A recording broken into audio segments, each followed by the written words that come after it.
Very funny, Limu. Doesn't even look like me. Tonight, what officials just said about the mysterious death of Gene Hackman and his wife. The devastating news conference laying out the timeline. What officials say killed Hackman's wife, Betsy Arakawa. It's called hantavirus, incredibly rare and spread by rodents. Officials also saying the Academy Award-winning actor died of heart disease and Alzheimer's 1 week later. The questions we asked the medical examiner. Also breaking tonight, the death row inmate set to die by firing squad in South Carolina, the first in years. The extreme weather slamming parts of the East Coast, the multi-story scaffolding collapsing in Boston. The new reporting, Elon Musk clashing with Secretary of State Marco Rubio and Transportation Secretary Sean Duffy over layoffs. What the president said tonight about the showdown. Explosions in the sky. A second SpaceX launch explodes moments after liftoff. Chunks of the capsule raining down on the Caribbean. On the front lines are Keir Simmons, the first American network correspondent in a part of Russia where Ukrainians are on the attack. Plus, Trump's new warning to Putin.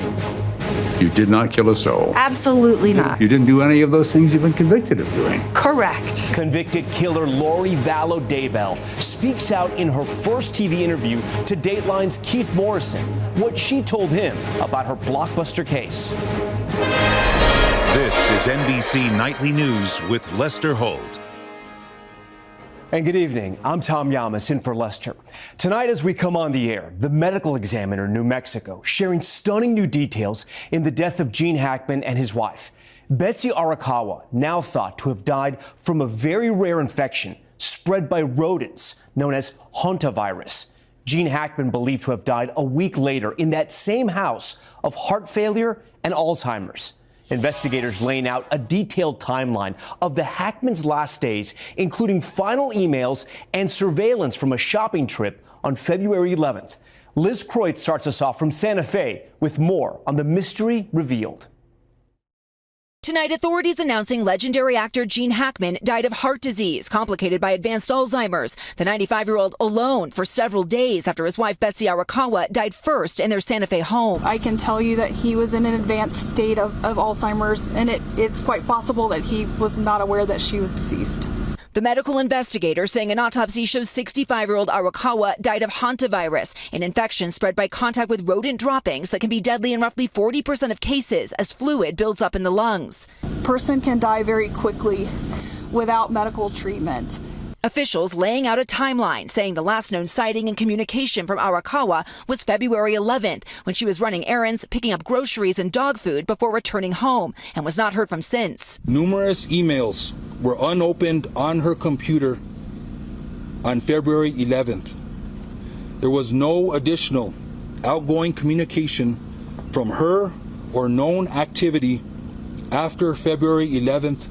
Police believe Hackman was likely in the home for days, with his pacemaker showing his last activity a week after his wife's death. Do you believe, given his Alzheimer's status, that Mr. Hackman was able to live on his own and survive for those 7 days? I'm not aware of what his normal daily functioning capability was. He was in a very poor state of health. He had significant heart disease, and I think ultimately that is what resulted in his death. What about starvation? There was no food in his stomach, which means he had not eaten recently, but he had also no evidence of dehydration. The couple's dog Xena that died in her crate is undergoing a necropsy, but officials say it's possible she did starve. Tonight, after their death sparked nationwide intrigue, answers to a tragic ending for the Hollywood icon and his wife of more than 3 decades. Liz, it's all so tragic. What more have investigators been able to learn from their emails and cell phone records? Yeah, it really is, Tom. Investigators say they're still working with police to try to access all of the cell phone records, but they say right now Betsy Arakawa's last known communication was an email she sent her massage therapist the morning of February 11th. They say that there's no indication that Gene Hackman tried to contact anybody in the days after his wife died, which may not be surprising, sadly, given his advanced Alzheimer's. Tom. Liz Kreutz leading us off tonight. Liz, thank you. We have more breaking news now. We turn to the death row inmate sentenced to death by firing squad in South Carolina. Carolina. Incredibly rare in this country. Zinkley Esamwa joins us now live on set. So, Zinkley, how and why did it go down this way? Yeah, Tom. So Brad Sigmund chose this method of death, and NBC News can confirm that as of 6:08 p.m. this evening, the 67-year-old died by a firing squad of 3. Sigmund had the choice of electrocution, lethal injection, or firing squad, but this is what he wanted. A metal chair, a hood over his head, and a target over his heart. That is how South Carolina death row inmate Brad Sigmund chose to die, the 4th execution of its kind in 50 years. The 67-year-old was sentenced to death for killing his ex-girlfriend's parents with a baseball bat in 2002. Sigmund's lawyer says his client chose death by firing squad because it offers fewer unknowns than lethal injection. He knows it's going to break his bones. He knows it's going to destroy his organs. But the alternative is potentially an excruciating 20-minute death. Sigmund's execution carried out by 3 Department of Corrections volunteers, shooting live rounds of ammunition at his heart. I want to make sure it's going to be carried out as professionally as possible. And they're pros, they've rehearsed. Death by firing squad is legal in 4 other states, with Arizona now considering the same. In a U.S. Supreme Court application, Sigmund's defense says in South Carolina's last 3 lethal injections, inmates' deaths took more than 20 minutes, citing state autopsies showing prisoners' lungs filled with blood and fluid, akin to drowning. A death by firing squad happens almost immediately. It doesn't mean it's not going to be painful, but lethal injection is absolutely painful. The grandson of Sigmund's victims telling local media Sigmund took away the rock of their family. Sigmund's last words calling for an end to the death penalty. Zinkley Esamwa, NBC News.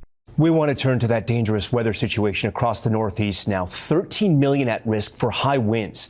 Gusts of up to 62 miles an hour brought down this scaffolding in Boston, wood pipes and netting littering the road there.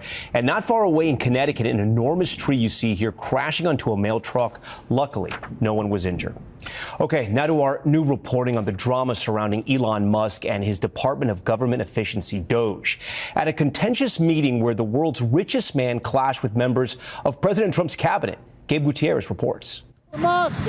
Tonight, new drama over DOGE. 2 people familiar with the exchanges tell NBC News that a closed-door cabinet meeting yesterday got contentious, with Secretary of State Marco Rubio and Transportation Secretary Sean Duffy pushing back against billionaire Elon Musk and his Department of Government Efficiency. Some details have come out about your cabinet meeting with Elon Musk and some clashes potentially between Secretary Rubio and Secretary Duffy. No clash. I was there. You're just a troublemaker. And you're not supposed to be asking that question because we're talking about the World Cup. Elon gets along great with Marco, and they're both doing a fantastic job. But the 2 sources say Rubio and Duffy did push back on Musk, accusing him of firing their employees without any consideration for whether letting them go was a good idea in terms of maintaining quality in critical staff.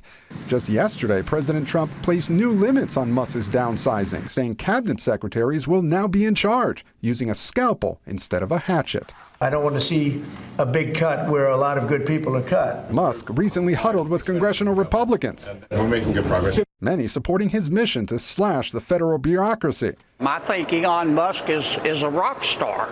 The tofu crowd is mad. But, you know, when you trim fat, pigs squeal. That's just the way the world works. Well, tonight, the Trump administration is also responding to recent campus confrontations over Gaza, canceling about $400 million in federal grants to Columbia University over what it says is the school's continued inaction in the face of persistent harassment of Jewish students. Jewish student Eden Yadigar says she's feared for her safety. I have been screamed at on campus. I have friends that have been physically assaulted on and around campus for being Jewish. A spokesperson for the university says it's committed to combating anti-Semitism and ensuring the safety of its students. Gabe, it is busy at the White House tonight. I know you have new reporting about President Trump reaching out to Iran about talks to restrict its nuclear program. Yes, Tom, President Trump now says that he sent a letter this week to Iran's supreme leader trying to strike a new agreement to restrain the country's nuclear program. It's a major pivot for the president, who withdrew from a previous Iran nuclear deal during his first term. Tom. All right, Gabe, we thank you for that. Now to the escalating trade war launched by President Trump, today proposing even more new tariffs on one of the U.S.'s biggest trade partners. Garrett Haake for us tonight in Toronto. On the icy streets of Canada's largest city, a new attitude toward the U.S. You don't stab the back of your friend. I think it's disgraceful. We're very pro-Canadian. We don't want to be the 51st state. Canada has been ripping us off for years on tariffs. In the Oval Office this afternoon, President Trump floating new tariffs on Canadian lumber and dairy products, on top of the 25% levy imposed this week on most imports from Canada. And we may do it as early as today, or we'll wait till Monday or Tuesday. But that's what we're going to do. We're going to charge the same thing. It's not fair. The confusion and costs chipping away at Canadians' innate politeness. This is going to screw us and it's going to screw you guys. Pardon my words, but yeah, you guys all your prices are going to go up and all our prices go up. Canada has responded with escalating tariffs of its own on billions of dollars of American goods. Provincial governments, too, are taking forceful steps to encourage consumers to buy Canadian. Ontario's government-run liquor stores sell nearly $1 billion in American products every year, but right now you won't find any on their shelves. The government ordered them to stop selling American wines and liquor earlier this week. What is your message to Donald Trump specifically? Stop the chaos.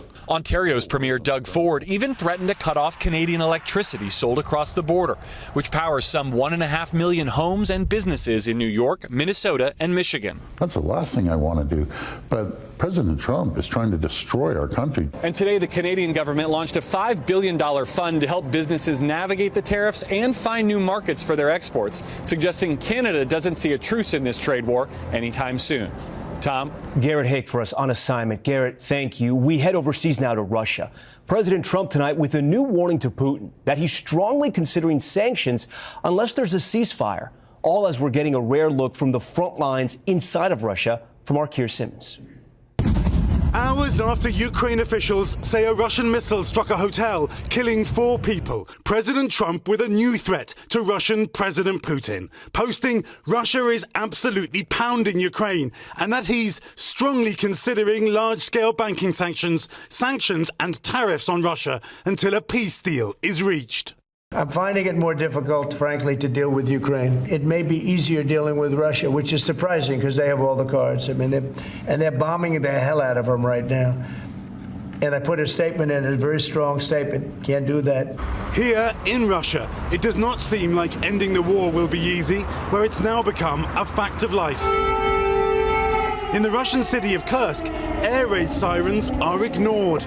NBC News, the first U.S. network to reach the region since Ukrainian forces invaded this Russian area last year. A response to President Putin's full-scale invasion of Ukraine. A road bristling with Russian military takes us to the frontline town of Rilsk, where the mayor shows us a concert hall he says was struck by Ukraine, killing 2 people. President Trump has said that Russia is ready for peace. We hope for peace, he says, and normal existence. In Kursk, Russian and North Korean troops are locked in a battle with Ukrainian forces. We have to liberate our territory, the mayor says, without question. He shows us a crater outside an elementary school. Do you think about the Ukrainian schools that have been targeted, the kids that have been killed in the past 3 years? That's a provocative question, he replies. In Russia, criticizing the war means jail, and no one we spoke to blamed President Putin. Everything rests on Zelensky, this man says. Others believe President Trump can help. Trump's this wonderful man. But Russian officials tell NBC News they're not in a hurry for a Trump-Putin summit. Moscow plans to drive a hard bargain. Tom? Keir Simmons in Moscow tonight for us. Keir, we thank you for that. In 60 seconds, the new fallout from yet another Starship explosion over the Caribbean. The new air traffic control audio just in and what Elon Musk is now saying. We are back now with the FAA ordering SpaceX to conduct a thorough investigation after a second Starship rocket exploded over the Caribbean last night. Some flights in the U.S. temporarily grounded as debris rained down. Here's Tom Costello. The question for investigators tonight, how could a massive SpaceX Starship explode yet again in nearly the same place? Flaming debris falling from the sky. The raining debris visible from South Florida and several Caribbean islands. There it is. Boom. You can see we've lost several engines and we've lost attitude control of the vehicle. Thursday's event eerily similar to the January loss of another Starship over the Caribbean. Now I'm just vectoring you away from the zone of the debris. This time, nearly 240 flights disrupted as the FAA diverted planes and ordered airport ground stops. While the booster rocket landed perfectly back at the launch pad, SpaceX says Starship itself lost several engines before tumbling out of control, and any surviving debris would have fallen within the pre-planned debris response area. On X, CEO Elon Musk called it a minor setback. The biggest rocket ever built is going through robust testing, igniting, then shutting down and reigniting engines that might one day carry astronauts. But what they're doing is they're trying to simulate what's going to happen when they get closer to the moon. The FAA says it will be involved in every step of the SpaceX-led mishap investigation, even as Elon Musk has led job-cutting efforts at the FAA. Tonight, the FAA says it must approve SpaceX's final report and corrective action. A return to flight will happen when it's convinced that public safety is not jeopardized. Tom Costello for us. Tom, we thank you. Stay with us for an NBC News exclusive. A jailhouse interview with Lori Vallow Daybell, serving life for killing her kids. What she told Dateline's Keith Morrison. That's next. We are back now with an exclusive jailhouse interview with Lori Vallow, who's serving life in prison for murdering her 2 children. She's now pleaded not guilty to the murder of her 4th husband, Charles Vallow, in Arizona, and that's where she sat down with Dateline's Keith Morrison. As they brought her from her cell at a women's jail near Phoenix, she winked at the camera. Hello, come on in. Before sitting for her first ever TV interview, a sign of things to come. Are you keeping track? Oh, I'm keeping track. She is Lori Vallow, once labeled the most hated mother in America, convicted of murdering her own 2 children, 16-year-old Tylee and 7-year-old JJ. Hey, Chad and Lori, where are your kids? She was caught with her new husband and spiritual guru, Chad Daybell, in 2020, and months later, investigators found the children's bodies in Chad's backyard pet cemetery. Tonight, those investigators speak out for the first time. That was a very emotional moment. Did a number on you? Yeah, those are memories that, don't go away. Also speaking out, Lori Vallow's only surviving son, Colby. I felt really guilty for even being the only one that didn't get killed, I guess, for a long time. Now, charged with murdering her 4th husband, Lori Vallow is representing herself. I'm in trial coming up, as you know. Do you know that, Keith? She'll remain in prison for life, no matter what happens in her upcoming trial. Chad Daybell is on death row. But for Lori, it's as if the evidence and her convictions don't exist at all. You did not kill a soul. Absolutely not. You didn't participate in killing a soul. No. You didn't conspire to kill a soul. Correct. You didn't do any of those things you've been convicted of doing. Correct. Lori Vallow, as unrepentant as ever, as she prepares to face justice again. Keith Morrison, NBC News, Los Angeles. And you can catch Lori Vallow Daybell, the jailhouse interview, on Dateline at 9 Eastern tonight, right here on NBC. Okay, when we come back, hidden in plain sight, the secret history of this Selma, Alabama coffee shop, now serving up important lessons about the past. Hey, electrical contractors. Are you buried under business processes? Too many spreadsheets, too many tools, too many serving up important lessons about the past. 60 years ago this Sunday, peaceful marchers in Selma, Alabama were met with brutal violence. Priscilla Thompson returned to a coffee shop that's turning a painful past into hope. Every day, customers stroll in and out of this orange building. Good morning. Picking up coffee, often unaware of what the building once was. Do you know what that used to be? No, I'm not familiar with that. This is actually the window from which blacks had to be served when this restaurant was a segregated diner. Today, this is the coffee shop in downtown Selma. But decades ago, it was the Thirsty Boy Diner, where a hamburger and drink would cost you 24 cents, and black people were served out back. What do you remember of the Thirsty Boy as a child? We would come by for the infamous ham sandwich. And I can remember we didn't come in the front door. We walked to this window. The segregated diner was the site of sit-ins and focus of freedom songs. And just steps from the Edmund Pettus Bridge, where on that fateful Sunday 60 years ago today, unarmed demonstrators marching for voting rights were attacked by police, armed with batons, dogs, and tear gas. But the arc of the moral universe bent toward justice, with the Voting Rights Act signed into law later that year in August of 1965. And here in Selma, Jackie now runs her coffee shop out of that once segregated diner, with that divisive window now filled with accolades from around the world. There's community, there's unity, there's love, there's light, and there's a successful black woman that's operating in a space that 60 years ago did not stand for those same things. And now this is a place for everybody. This is a place for everybody. Priscilla Thompson, NBC News, Selma, Alabama. And we thank Priscilla for that great look back. That's Nightly News for this Friday. Thank you for watching. I'm Tom Young.